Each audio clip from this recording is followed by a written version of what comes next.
This is Keeping Up the Conversation, an unscripted podcast.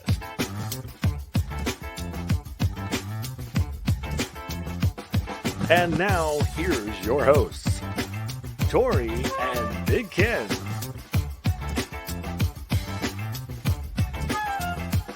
Follow Keeping Up the Conversation on Facebook at KUTC Live.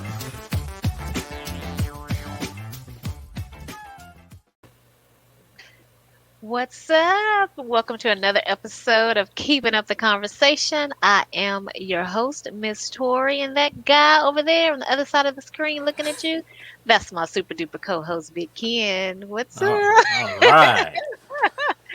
We are back. How was your week so far? Eventful. Very busy this week, Oh. but it's a good thing. It's a good Yeah. thing to remain busy, especially still in the pandemic. I know, it's been a year, well, almost a year. Kind of like, between January is when they sort of kind of start figuring things out, like something's not right here, and then then February came, and they're like, yeah, it's something definitely not right. So yeah, a lot Yeah, of and I felt it. I felt it I because know that's right, because you got it. because when everything was coming down, maybe like January, I'm thinking my birthday's in March. So I'm Hmm. like, please don't let this stuff, what I'm saying, happen before my birthday. I'm turning 40. Like, I got all these grand Aw. plans. I was like, just let me make it. Just let me just let it Did happen in did April. everything shut down before your birthday? Let me tell you. Let me tell you. the week the weekend before my birthday shut down. I said, "Oh my Oh, God." really? Yeah, they started scaling everything back. They didn't shut it down, they started Slowly, scaling it yeah. back. But at that time, panic level was starting to rise because people was like, well, this disease that we thought was just, in another Right. country, in another area of the United States, then all of a sudden it's here. So Yeah. we're like, man, they don't know too much about this stuff. We're not gonna get it. They Hmm. said it's like the flu, so it can't be that Yeah. bad. So, I'm thinking I'm still going to go out and party. I'm still going to go out and do what I need to do. And that just didn't happen. Yeah. That just, Wow. So yeah. by that time, the week of your birthday, everything just started kind of was just it was over. Everything just kind of closed down. Yeah, yeah. A lot of stuff started shutting down or started scaling everything back to where, Hmm. crowds were nil and, people were afraid to come out. Yeah. Yeah. So, I didn't want to invite people out anywhere and then they'd be like, well, you're putting us in harm's way by inviting us out Yeah. to an event, during this time. So I just kind of said, you know what, maybe we can do a replay next year and try to do it. Yeah. But I don't know because it's not Yeah. looking I too don't. good. I don't know. You can go to a couple places. You can go to Walmart. They're open. I, It's a few places that are open that we could. Chili's is open. But yeah, they got some other nicer establishments. Oh, No, nicer stuff. Or you could yeah, just, you can like put some lights around the house and nah. do it the Big Ken way. Nah, No? that's not the Big Ken way. I got to do it a little bit better than that for 40. Well, now about approaching Now you're 41. 41. Yeah. Wow. Yeah. It's been an amazing year. It's been a journey, and I know that one of the things we talked about, coming into our hot topic was that man, it's marked the 1 year anniversary of the tragic helicopter crash that claimed the life of Kobe Bryant, his 13-year-old daughter Gianna, and then seven others on board. Do you remember where you were when you heard that Kobe had died in the plane crash? Yeah, I remember it like it was yesterday because for me, I was at church. I think we were getting out of church, and somebody said, "Did you hear about the plane crash?" I'm like, "Plane crash? I heard about no plane crash." I was actually doing what I'm supposed to do at church, so Uh-huh. I wasn't on my phone. Yeah. So I didn't know anything about it. So of course, I immediately went to social media, and then I started seeing little R.I.P. Kobe. I'm like, R.I.P. Kobe. Kobe who? Like this can't be, Kobe Bryant. Kobe, yeah. Yeah, this got to be Yeah. some other Kobe. Like maybe it's somebody local Kobe or something like that. But Yeah. then it started hitting when people started posting pictures, and then I looked at Yeah. CNN, and I saw their report, and I'm like, they're saying Yeah. that Kobe Bryant was on board of this helicopter. And I'm like, well, Yeah. they say he was, maybe. I was like, okay, well, maybe this is just speculation. Maybe this is not real.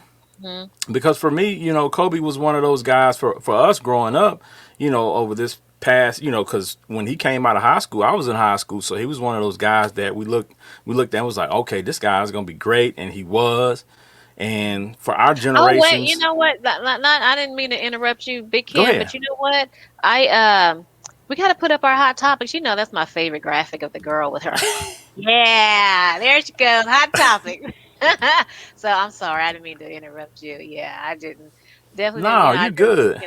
remembering Kobe, and just kind of went right past that. But I'm sorry. Go ahead. No, we good. Like I said, it's just it was just one of those things where it really hit because Mhm. it's somebody who some of us grew up kind of watching or in our Yeah, adulthood, and we considered kind of like an icon.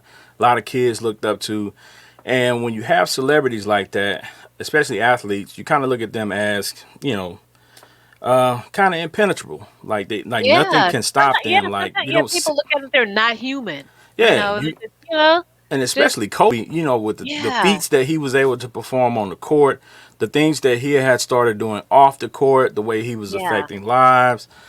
I mean, you just was like, okay, It this was can't be. Yeah,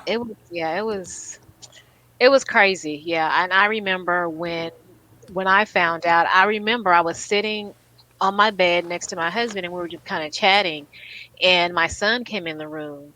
And he said, "Did you hear about Kobe?" And when someone starts a conversation about like that, something it's never good. happened. It's never good. And I'm like, no, what happened?" And he was like, "It's said on TMZ that he died in a plane crash." But then, he said TMZ, and so I'm like, maybe not, you know. But man, I started turning into like CNN and all these different channels, and man, true enough, it happened, and it literally just like stopped me. I'm like, no, they just cannot be true. And one of the things that I could not stop thinking about, literally, I kid you not, Big Ken, I could not stop thinking about what was he thinking about? Did he know? Because the helicopter was in a big fog.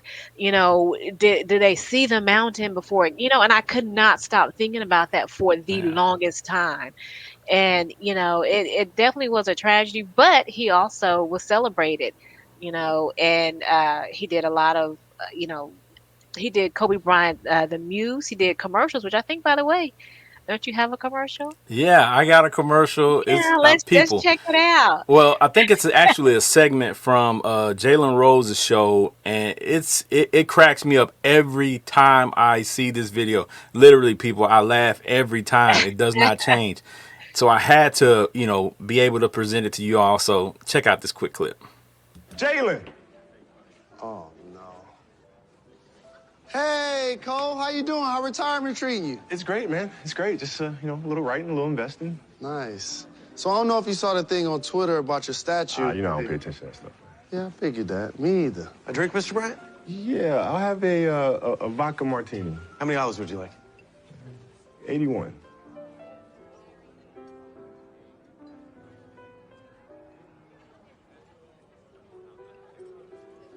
Really?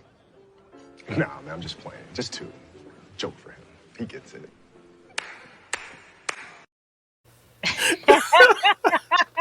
That is so awesome. I mean, both of those guys did such a The great look job. on Jalen's Oh face, man, he was and like, and to provide context to it for people who may not know, yeah, Kobe scored 81 points against the Raptors, and Jalen Rose was part of that team.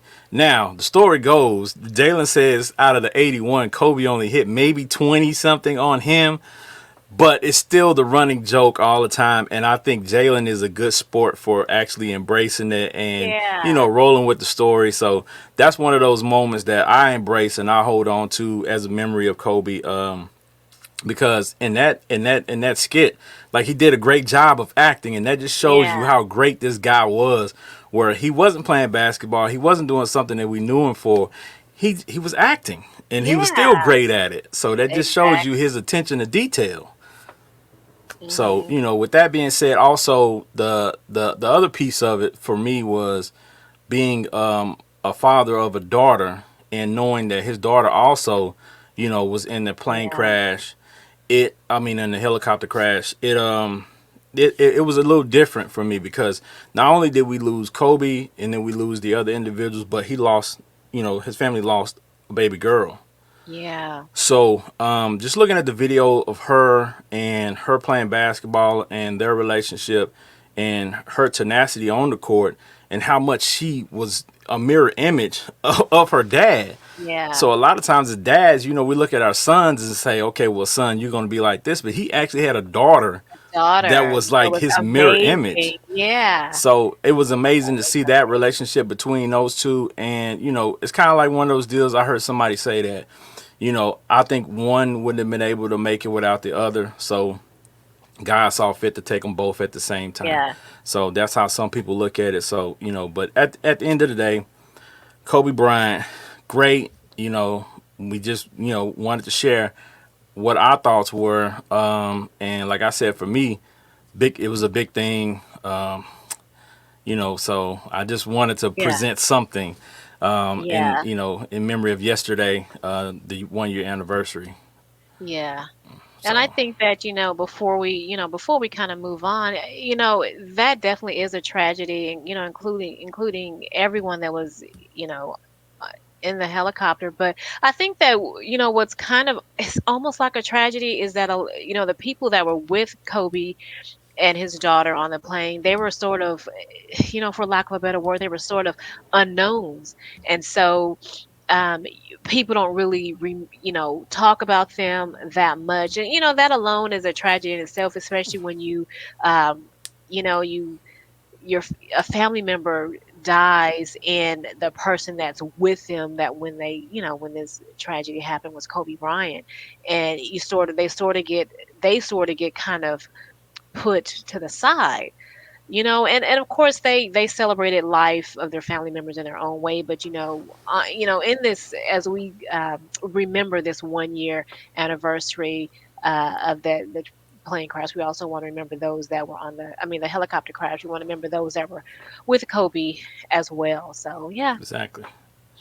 it was a it was a tragedy, but the great thing about it is that he touched so many lives, Oh yeah, definitely, in definitely. an amazing way. So yeah, You had to do something. You had to be somebody great to make Michael Jordan cry. yeah, sometimes Michael Jordan just cries because, No, don't do yeah, that. Don't do that. I think about those memes, Well, and the I'm first like, time the first time you saw Michael Jordan cry was his own Hall of Fame ceremony. He made himself cry. So yeah, but he see, cried so hard. he made himself cry. You know what I'm saying? But no, I think Yeah, I think those tears were tears of joy, but I also tears know, of, I know. the struggle that he had been through, internally, and with losing his father. I think not having his father there Yeah, to see the accomplishments later on in his career and in his life, you yeah. know, in that moment, you really think about it and it really Look at you. reflect You're on him. always you're always taking up for people, making me look like I'm the bad person. Like, I'm the one that's like the evil person. I'm Well, not evil. I mean, hey, I'm just trying to let you know that that's not the case. Well, don't be cleaning up my dirt. Just leave it on the floor. Just step on it. See my dirt. Oh man. Anyway, our guest today is super. Is phenomenal. And she overcame a lifetime of trauma and abuse. This incredible woman went from losing her nursing career due to alcoholism and ended up homeless at the age of 42. She is an author, motivational speaker, a philanthropist.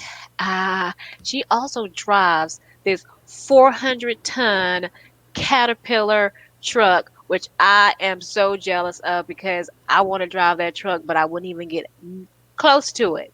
Welcome to the show, Kathy Takaro. Hey, Hi. Kathy, how are you? Hello, I'm hello. good. I'm good. How are you? Great. Wonderful, Thank you wonderful. for having me as a guest. Yes, thank you so much for joining us today.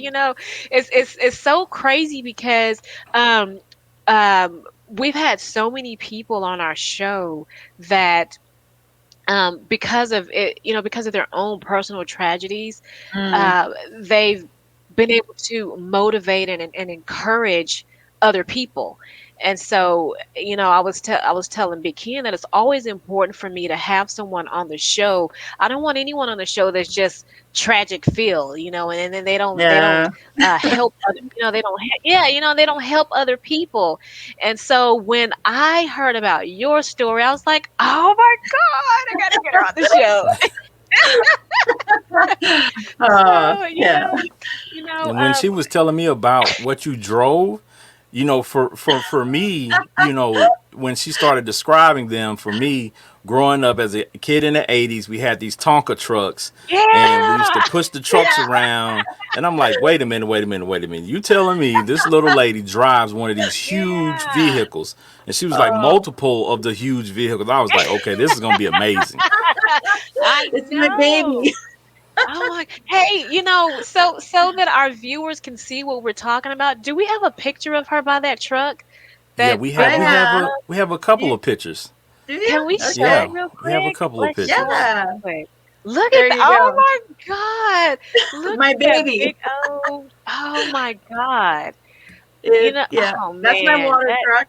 Yeah, that's the water truck. 52,000 gallons that holds of water. wow. Yeah, and that's the grader I operate. It's the biggest grader in the world. You That bet. is crazy. I want to get That's back to this wow. big 400-ton truck, but first, you know, I want, as with every guest, we always ask them, hey, tell us where you're from, where you went to school, just kind of like get the viewers a little comfortable with you. Okay. I'm from born in Quebec in northern Canada. I lived there for a while, but I ended up moving across Canada. A lot of traumatic issues happened in Montreal, and I needed to escape, I guess you could say. And I took a one-way ticket all across Canada as far as I could go on the train with one suitcase and $150 in my pocket, and I was starting over. That was in 1991, Wow. and Wow. yeah, I ended up going to school and becoming a nurse, pretending that any issues that ever happened just never happened. It's one of Wow. those things where what happens in the past stays in the past. And at And least that's kind of how we would like for it to yeah, be, But yeah. I two questions. The first one is maybe a Okay. funny one, but it's a real one. I always hear about people saying I moved this far and all I had was a lollipop and one tennis shoe. How do you Yeah. how do you go like way across somewhere with $150? The I was so determined to get away from the life I was living that I didn't care. I mean, I one-way ticket. I literally a brown old suitcase, $150, and I was getting as far as I could. I packed myself a lunch, kind of like a runaway kid, right? And I got off that train and I knew that they had hostels. So I went up to the hostel. I stayed there for a week and looked in the classified ads for a job. And I found a job at the ski hill for the winter. And I just kind of started my life over. Yeah. Wow. So, So, okay. So you mentioned being a nurse, and I just want to mhm. dive right into this. All So, right, let's how go. did how did you go from being a successful nurse to end up drunk and homeless on the streets in Canada? It was a lifetime of trauma and abuse, literally since childhood, like child sexual abuse, extreme family violence. I started running away from home when I was 7, living in the doghouse because it was the only safe place that I had. I was raped at 14, attacked at 15. I was drugged and raped at 18 by a photographer in Miami. I was modeling back then. I was gang raped at 19. I had 3 suicide attempts. It was just so much trauma that I never spoke to anybody. Even my mother didn't know. My family didn't know. Wow. Nobody. I didn't know. I was so filled with shame and guilt and all these things, thinking it was my fault. Maybe I wore the wrong clothes. Maybe I said the wrong thing, whatever. And so even though I had a great career as a nurse, inside I'm hurting. And I'm really, really hurting. And so it's like a physical wound, right? What happens when you don't take care of it? It gets infected. It becomes septic. Right. You can lose, right? Same thing inside. So what happened, instead of having coping skills, I ended up drinking. I'd work my 12-hour shift. I'd come home, have a couple drinks. Next thing you know, it becomes a daily thing. And do you make good choices when you're drinking? No. So the men that I picked weren't your the drinking nicest. Your Pardon drinking me? your drinking didn't start as a kid. It started when No, it started when I was nursing. Yeah. Okay, it And started when so you were nursing. choices that I made, I ended up 7.5 years of intense physical violence, abusive situations. I was strangled 3 times to the point of losing consciousness. I had a bodyguard. I was stalked. I lived with a shovel on my porch as a reminder of what I'd be buried with. I was under constant threat of being trafficked, human trafficking in the sex trade. It was absolutely horrific. And all the while, still going to work, nursing in the surgical unit, pretending that I'm okay, because it was easier for me to take care of people that had cancer or had physical trauma rather than look at my own pain. So, and you can only do that for so long. I mean, that mask that I wore, this pretty smile, yeah, it's great. But inside, I'm just one big mess. So I can only do that for so long. And finally, I had my great escape in 2007 from my psychopathic ex. And I ended up, I went to the medical unit. I had 10 people to take care of. I'm looking at my nursing sheet, and I couldn't see the words. I could not read the words. I couldn't understand. And I knew that I was done.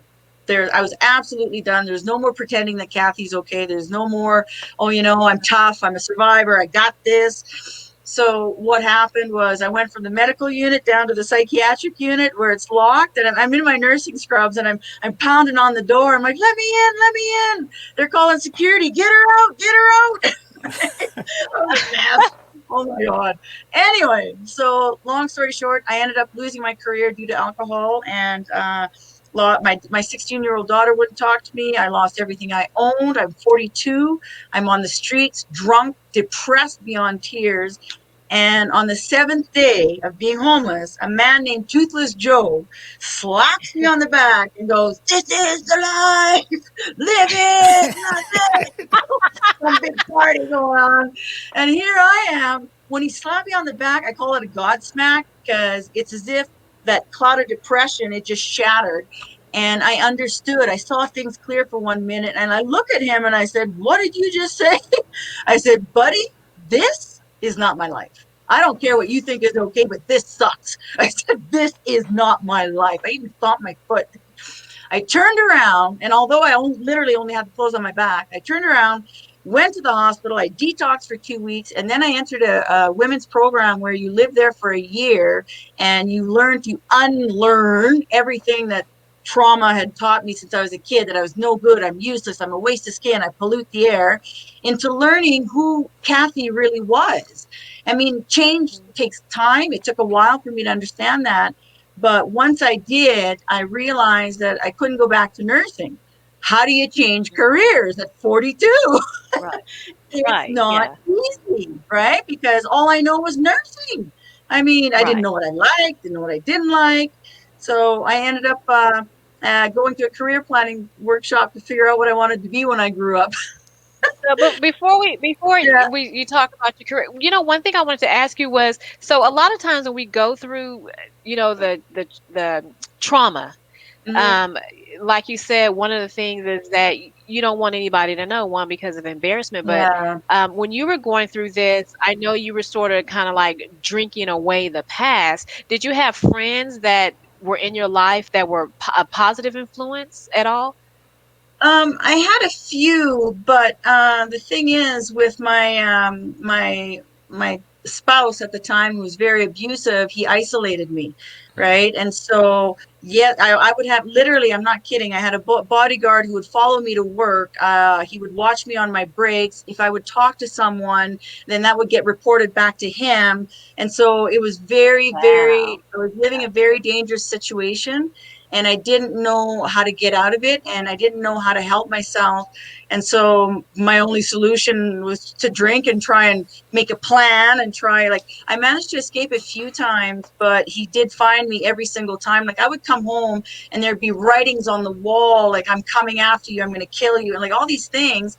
But the people that he was involved with were very dangerous people, and I didn't feel safe enough to go to the police and live to see the next day, right? So it was very hard for me, very, very hard. I got a So, quick question for oh you, yeah. Yeah. Kathy. What about your family? I know you say you ran away from home essentially, but what about your family? You know, if not necessarily your household there, but cousins, aunts, or anything like that. Did you keep in contact, or did you have contact with anybody else in your family? Not so much. My family was in Quebec, and I was at the time in northern Alberta and northern in the Yukon by Alaska, and I was very isolated. And I didn't feel my own family were going through their own issues as well, and I didn't want to burden anybody. I felt that number one, I'm full of shame and guilt and not feeling good enough about myself, and didn't want to endanger anybody else because of who I was with and the threats made to my family, that if I would say something that they would be harmed. So I was really kind of really stuck, really, Yeah. really stuck is the best way to Yeah. say it. Not knowing where to turn. So, so you said that you had what's his name? Toothless Joe. Is that was? Yeah. People Joe. True story. Yep. So Yeah, that he was man saved my life. I was going to say he was almost like the motivation, like, you can stay here, but I'm not going to stay here. But Yeah. one of the things that I want to kind of go back to real quick is that you said you were a model, and I know that you experienced domestic abuse, and of course you had the sort of like the self-inflicted abuse with the alcohol. But when you were a model, there was a different kind of abuse. Like, what was going on with that? Tell us about that. Well, in modeling, I was working in New York and Miami and Montreal when I was between the ages of 17 and 19. And it's more so like, I mean, I was anorexic. I was never good enough. I was like, I'm 5'8" at the time. I was 115 pounds. I'm still too fat. Like, I'm never good enough. Like, my nose isn't right, or just something was always wrong with me. And so it was very difficult to have that, to believe in myself when you're always being told that you're not good enough and you don't look right, or you're not the right height, or you're too fat. So I had anorexia, I had bulimia. It just, I didn't have the right personality for that. I didn't have a voice. I didn't feel like I could actually say something. And so it was Right. very difficult. And not to mention being drugged and raped in Miami by the photographer after an event, and being told that it was my fault. And so the shame that I carried was really heavy, a heavy load for, a young girl, not to mention years of abuse as a child. So yeah, Right. I was a bit messed up. So you were, yeah. So it's sort of like a lot of this abuse started, wow, when you were Yeah. young, and it continued almost up in your 40s until you finally found yourself. And one of the big things that when people are going through this is, of course, is their self-esteem, and and just the embarrassment and not really wanting to tell anyone. But then there's also fear. So how did you Yeah. get past the fear of the failure and the embarrassment? Because fear can be so consuming. I mean, it could just dominate you. So how did you get past the fear onto the next level or the next step in your life? You know, fear has always plagued me. I mean, I was afraid of everything since as a child, especially violence, loud voices. I mean, everything, and the fear of speaking out, the fear of being ridiculed, the fear of no one believing you. There's so many things, and the more time went on with my psycho ex, it became evident that if I didn't do something, that I would be dead. Like in 2007, when I call it the Great Escape because that's what it was. His words to me, literally, he was strangling me with one hand and punching me in the face with the other, and his face was right here, and I could see veins popping and spit flying. And he said, "I'm going to take your bloody, battered body, tie you up, put you in a truck, roll you down a hill, and burn you alive, you stupid, useless bleep," right? And he's screaming. He says, "Do you doubt me?" But I passed out, and all I remember was tears coming down my eyes, down my cheeks. And I woke up in the room, and he had left, and I assumed that he went to get somebody else to finish the job. And I ended up, it's fight or flight, right? Like that fear, didn't matter how afraid I was. You either move or you're dead. So, I mean, I called my friend, and I couldn't even speak. He had strangled me so hard I lost my voice, and I'm croaking. I'm like, I need a bus ticket, because he had taken my bank card. He had disabled my car. I mean, I had no means. I'm in the middle. I'm up by Alaska, in the middle of nowhere. And my friend had got me a bus ticket, and it was like out of a movie. I made it there within 2 minutes. There's only one bus that leaves a day. And I made it there. I get on the bus, and the bus is taken off, and my ex is driving by in the car right by my window, and I'm just slinking down in the seat, and I'm crying. I'm like praying to God, please don't stop the bus. Please don't stop the bus. And and then I made my escape. And it was either you do something or you die, right? Right, so exactly. You feel the fear and you do it anyway. Right. That's my motto. Yeah, just listening to your story, and I know, Big Ken, a lot of the stuff Ken and I talk all the time, and as I'm listening to your story, I was in a domestic violence relationship for like 12 years, and it's so crazy how there's so many similarities when you talk to other women that have been through it. And I think the one of the it's just, and the one thing is that I'm sure you've had this too, Kathy, is that people always say, well, why didn't you leave? And it is not, it's not easy like that, to just leave that situation. You're more fear or scared to be away because you don't know what that person's going to do with the people that are with you if that person finds you. Yeah. So, you show some hella strength, to get out of that. I know in my situation, I know spirituality played a lot in it, and we all have this sense of connection of to something bigger than ourselves. Did spirituality play a role in your life, going through everything you're through?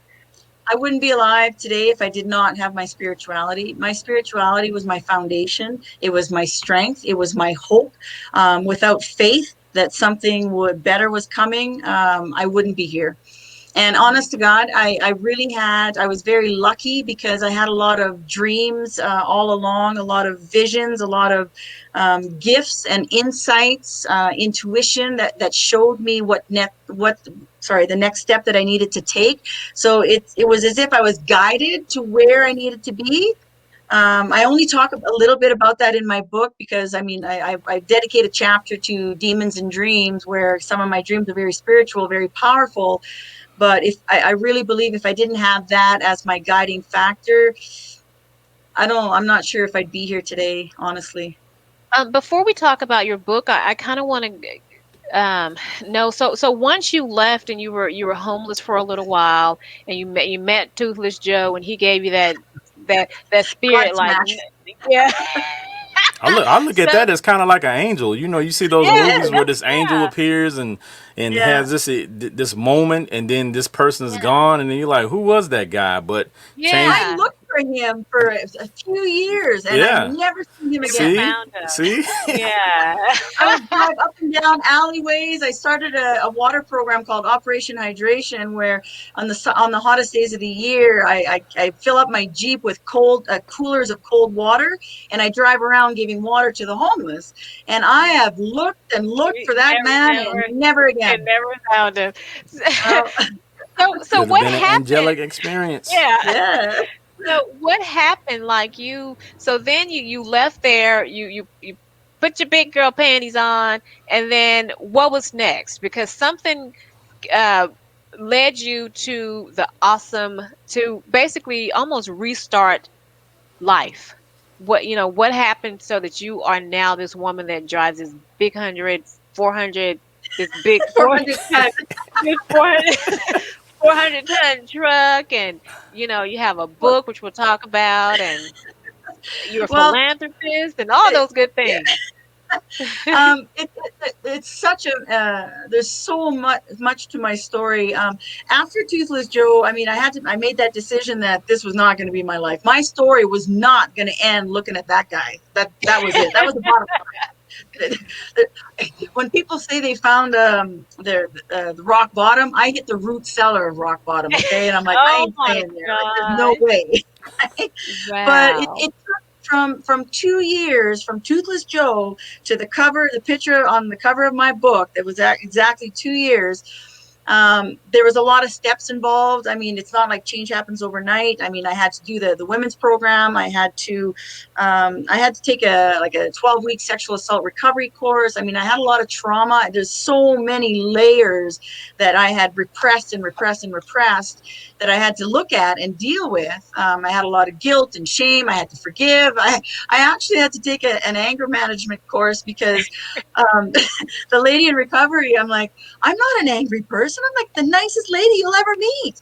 And she says, just because you said that, you're taking it. Because anger comes out in sneaky ways. Right. Yeah. So, Yeah. and I had to learn all these things. And I had to learn about boundaries and codependency and self-esteem. And the best word I ever learned was to learn to say no, right? The big thing. Yeah. Nope, I'm not doing that today. And to be comfortable in my own skin, to have that voice. Yeah. And so when I knew that I couldn't go back to nursing, I mean, I had to go to a career planning workshop. And this is kind of funny because I do 3 days of aptitude tests, personality tests, because by now I'm 42 and don't know what I want to be when I grow up. And on the third day, she gives me my test back, and in big block letters across, it says heavy equipment operator. I laughed so hard. Oh my I fell off my chair. Honestly, I'm like, that is the most ridiculous career change I've ever heard. I said, your test is wrong, right? So I give it back and I say, listen, I'm a woman. I'm 42. I don't even like equipment. It's a man's job. And I'm not mechanically inclined. I said, your test is wrong. So what does she do? She pushes the test back, puts one hand on her hip and says, if only you'd believe in yourself a little bit, missy, you'd see the test is right. God. She puts on a 10-minute video from Les Brown. It's possible. So I went from sitting with my arm like, this is bullshit. I'm like, there's no way her test is wrong. I just wasted 3 days. To all of a sudden, I'm listening to what Les Brown is saying, that, you know what, if you have a dream, if you have a goal, even if you don't think you can achieve it, ask yourself, is it possible? And so all of a sudden, my thinking shifted, and I'm like, well, I can drive. I'm a good driver. I used to race cars, and I'm like, well, all right. So I went from sitting like this to all of a sudden I'm open to opportunities. She sent me to, there's a nonprofit organization here in Canada where they get women into the trades, whether it's electrician, plumbing, heavy equipment, journeyman, whatever. And the day I walked in, God bless, ExxonMobil, the biggest oil and gas company in the world, just happened to be there, and they were sponsoring 16 women. They paid for 16 women to take a 12-week course, $18,000 per woman. They paid for it. So there's 170 women that applied, and why in the heck would they pick me? You know why? Because I had nothing to lose, right? I mean, I didn't have a life. So I worked double time to make sure that I got picked. And I did. And so out of this 16, I took this 12-week course. And that was where I started to realize, as I'm learning to operate equipment, I'm on the excavator and I'm loading rock trucks. And I'm realizing, oh my God, I can do this. Like, I was a natural at it. I mean, I got it. And I realized that all the lies that have been fed to me since I was a child, that I'm stupid and I'm useless and I'm no good for nothing, that it was all bullshit. Excuse my language. No, you're fine. Yeah. And I'm like, this is your platform. And I'm like, I got this. Like, I really, really got this. And so from the 12-week course, out of the 16 women, they only hired 11, and I got hired, and that was almost 8 years Wow. ago. And the day I showed up on site is the picture on the cover of my book, because here I am. You can't see it in the picture, but I'm actually crying Do we because have I'm that picture, loving. Big Ken? Do you? Yeah, Yes. that picture. I hadn't even Oh been my on the truck gosh. yet. It's my first day on site. And I'm standing Oh there my going like this, gosh. like, geez. But I'm actually crying because I'm thinking of Toothless Joe. I'm That thinking is if only Toothless Joe could so see me now, amazing. right? Wow. Oh Yeah, my gosh. it changed my life. It really, really changed my life. Wow. And it's just amazing that when it's almost the old saying, just when you just let go. When Yeah. when you let go and you find that trust in somebody else, because you and what you went through, trust, I imagine, was hard for Oh you to yeah. trust somebody else. Zero trust. Yeah, and I can man, I can imagine that. So, so you're on this journey, and first of all, are there any other women that drive this 400-ton Oh truck? yeah, oh yeah. There's lots. Like right now in my crew, well, because of COVID, we downsized. I think right now we're at about 12, and we're maybe 180 men and 12 women ish, the big ish. So, but it's not just my mine where I work. There's other mines, and there's lots of women that operate equipment. I mean, I'm just another one, lucky one that was able to do it. The thing is that I promote it, right? So Wow. So tell because of us the book. about your book, The Big Dream. Like, tell us about that. Well, I wrote the book especially for women in shelters, because after I got the job, our schedule was 10 days on, 10 days off. And as a recovering alcoholic, 10 days off sitting by myself is not a healthy thing. So I started thinking, you know what, I've got to start giving back. The program where I was at, the women's program, their idea of self-esteem was to put in a Joyce Myers video. And as much as I love Joyce Myers, it has nothing really to Yeah, do with self-esteem, okay? right. Yeah. So I said, you know what? I'm going to start giving back. So I started going there, and I would go to many different women's shelters. I'd go to youth centers. I'd go to juvenile homes. And I realized instead of always saying the same story, maybe I just read a book. And I said, yeah, I got a lot to say in that book. So, but when I wrote it, it's not so much going into detail about, oh, this happened and yada, yada, yada. I don't want to re-traumatize victims. What I Right. did was I wrote each chapter based on the emotion I was feeling at the time as I wrote. Like chapter 1 is fear, because my very first emotion was fear. Chapter 2 is loneliness. Chapter 3 was illusions and depression. So I kind of go like that.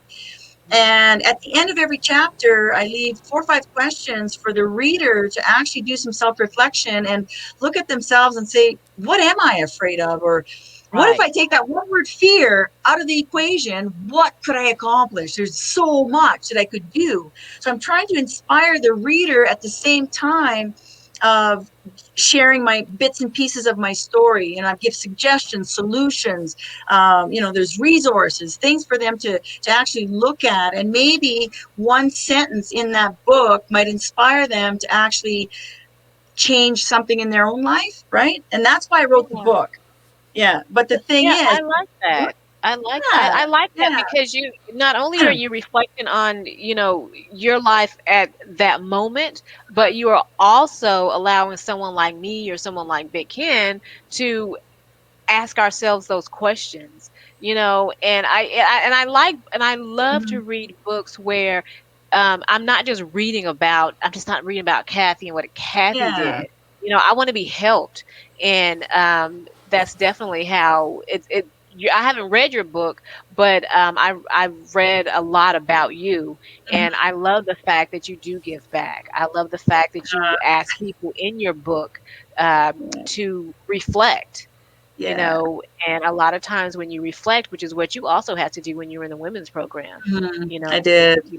you had to reflect, a lot of these days we hear hope a lot, especially now in what's everything that's going on. Mhm. What is the best advice that was given to you that you can share with our viewers? Have a voice. Bottom line, speak up. I didn't have a voice until I was 42, and when I look back on time, had I had a voice when I was 15 and 18, and when all those things were happening to me, even when the gang rape and all that, had I said something, had I done something about it back then, I don't think my choices would have been the same as they were. I would have been able to help myself. So when I do a lot of my speaking engagements, I travel a lot to schools and young girls because they're vulnerable, and I really push them to not keep those secrets, to speak up and say something. And I always make myself available to anybody if they need to talk, and they need a safe spot to speak. So yeah, and most importantly is believe in the person that you want to become. I mean, don't stay stuck where, like where you think like, oh, I'm not good enough. Well, maybe you feel like that right now, but if you have a vision in your mind, this is what I want to be, this is where I want to go, believe in that. Put your faith in that, and every step that you take is to do that. Because what I learned is that sometimes by holding on to things, it creates more damage than learning to let go, right? I really 100% believe that. So where are you now? What space are you in now? Like, how's life now? Well, life besides COVID is grand. What this book has done for me is it enabled me to work with Caterpillar. I've traveled to India. I've been to Singapore. My book, Wow. Oh my God. India, Caterpillar India has just translated my book into Hindi. So I got to go back. Yeah. My book, I'm French by first language. So my book has been translated into French, and now it's in Spanish as well. So I'm going with Finning to Chile for a Spanish book launch. I'm going to West Africa to 4 different countries to give a French book launch with Caterpillar down there. I'm very excited about that. That is but just, it is. God. I know, right? If only people could see that. Yes, where is he? Look at his girl. But most importantly, the job has allowed me the finances and the time away so that when I travel, I work a lot in the Caribbean islands, not in these posh, fancy hotels, but I mean, I go to the hood, right? I go right in there, and I want to be with the women. I want to be with the girls. I go to the schools. I go to prisons. I go to juvenile homes. I'm working with the boys. And I'm doing all this for free because it's not about money. It's about changing people's lives. It's about uplifting those who don't really have the tools or don't know how to. I mean, 7 out of the 8 women in Grenada, when I was down there the first time in the women's shelter, they didn't even know how to read. And I was shocked. I'm like, oh my God, how are they supposed to help themselves if they don't have the basics? So I'm working, I have a team down there, and work with them consistently with, giving basic instructions and reading lessons. And so I have a whole slew on different islands that I go to, and so one day I'm gonna have a yacht and just go from island to island to island. I know, right? Oh my gosh, Kathy, you are simply amazing. Your journey from then to now is an inspiration to all of us, and thank you so much for being a mountain of encouragement. I mean, you are before amazing. we get out of here, I have to say, Kathy, thank you for being one of those people that I call one of those people who embraced the why not me, kind of mentality. Yes, Instead of just saying why me and staying in that rut, you found a way to help yourself, to pull yourself out of that with the help of Toothless Joe. With the motivation, but too often people will see the greatness that you have accomplished and the heights that you have reached, and they don't focus on the journey. Your journey was rocky, but it took you to a point now where when you look back at it now, you had to go through those things to get to where you are, and we appreciate you being willing to give back to others, because not many people have that mentality. Especially when they've been through so much, to be able to give back. So we appreciate that. We applaud you. Definitely. Oh my I've gosh. written a children's book that I'm giving for free when I travel. It's specifically for children who've been abused. I've written four. I've written a workbook. I'm starting on another book also. So I got a lot on the go. Wow. Oh yeah, besides a full-time job. Exactly. Yeah, Yeah, and and that's what truly makes you yeah, amazing. It wasn't that life really started for you at 42. It was that, you didn't let 42 stop you. You that's are right. you kept going, and I don't even see signs of stopping, just Nope. you go girl, and don't you I'm stop, and you working with a continue. Hollywood screenwriter to turn this book into a movie. So stay tuned. Wow. Oh yes. No, Nice. yeah, you keep Nice. ushering, you remember the little people. You remember KUTC. Oh my gosh. Thank you So so much. exciting. Yeah. And to learn more about Kathy, you can go, it's your name, right? You can go to Kathy Takaro, yeah, Yeah, KathyTakaro.com and learn yeah. so much like I did about Kathy. Uh, Thank you so much. We appreciate you, oh, and Thank you you thanks for so having stay. much. me. Yeah, Yes, I no really, problem really, at it was all. fun. You Anytime. are you are. I was going to say you are welcome to come back Okay, anytime. deal. All Done. right. Thank All right. you. Yeah. Bye. Amazing lady. She is a superstar. Oh my gosh. Yeah, I just wanted to say, when you see stories like Kathy's, to me, I'm always brought back to something that my mentor used to point out to me was through life you carry baggage sometimes, and as you go through different stages of life, as you maneuver and as you get older, you start putting stuff in your bag, a virtual bag on your back. Imagine that. So as you get Yeah. older, it starts to become heavier and heavier, and you see her life change when she got help and she was able to get counseling to take that stuff out of that bag, empty that Yeah. bag so she could move forward in life. So that's the way we kind of got to look at it. And that's why counseling and things of that nature and mental health has become more and more important to people because they Yeah. understand you got to unpack. You have to Yeah. unpack this stuff in order to move forward. And she did an excellent job of that. And now she's a success story. So, Yeah. kudos to Kathy. Yes. Yeah. She is amazing, and it's just to to hear her speak and continue to maintain, just positivity and not give up. And, it's like in spite of it all, not to give up.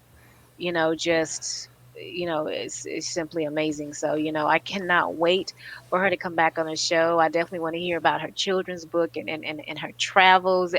We have not heard the last of Miss Kathy. Oh, no. I'm looking for the movie, too. I'm looking forward to that Yeah. movie. Because I want to see it play out on the big screen.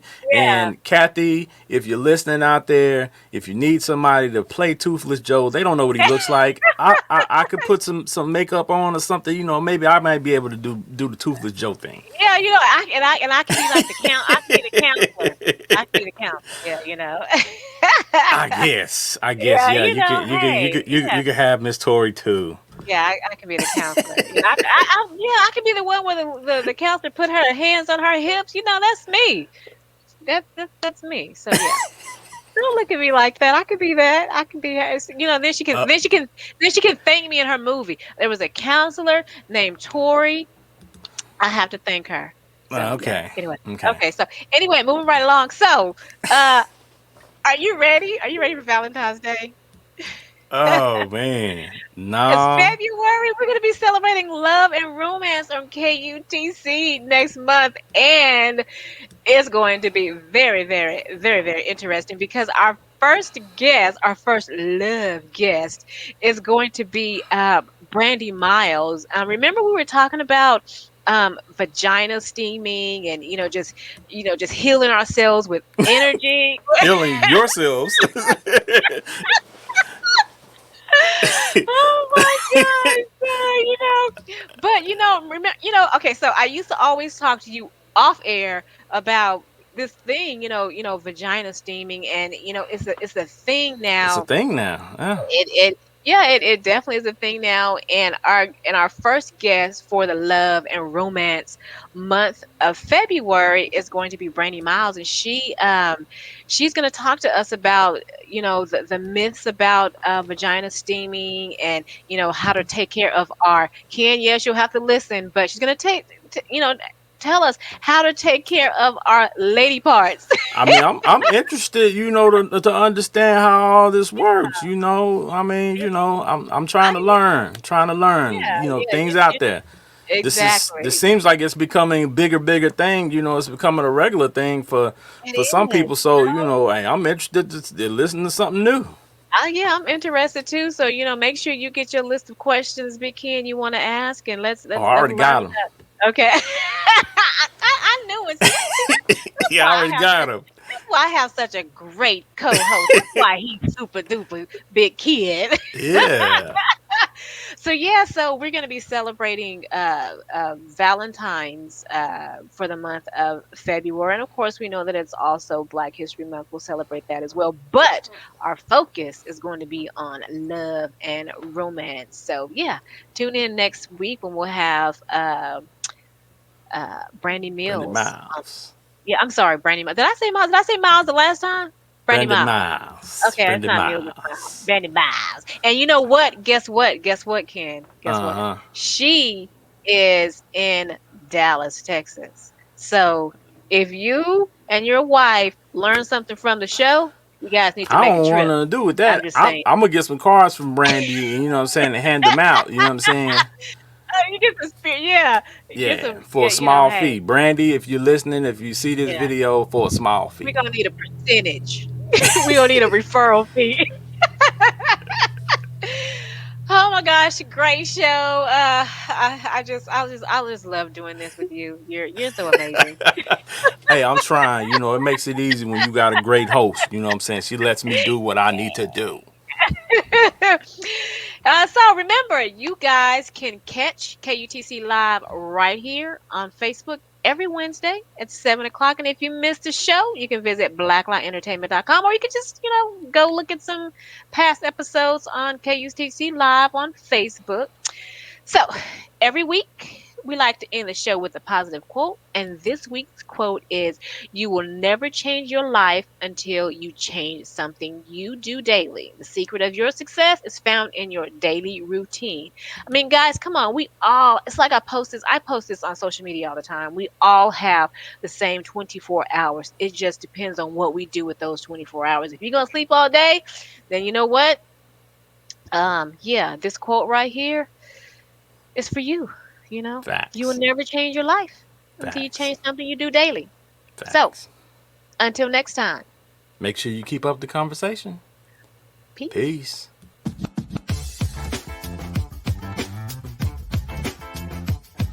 Follow Keeping Up the Conversation on Facebook at KUTC Live.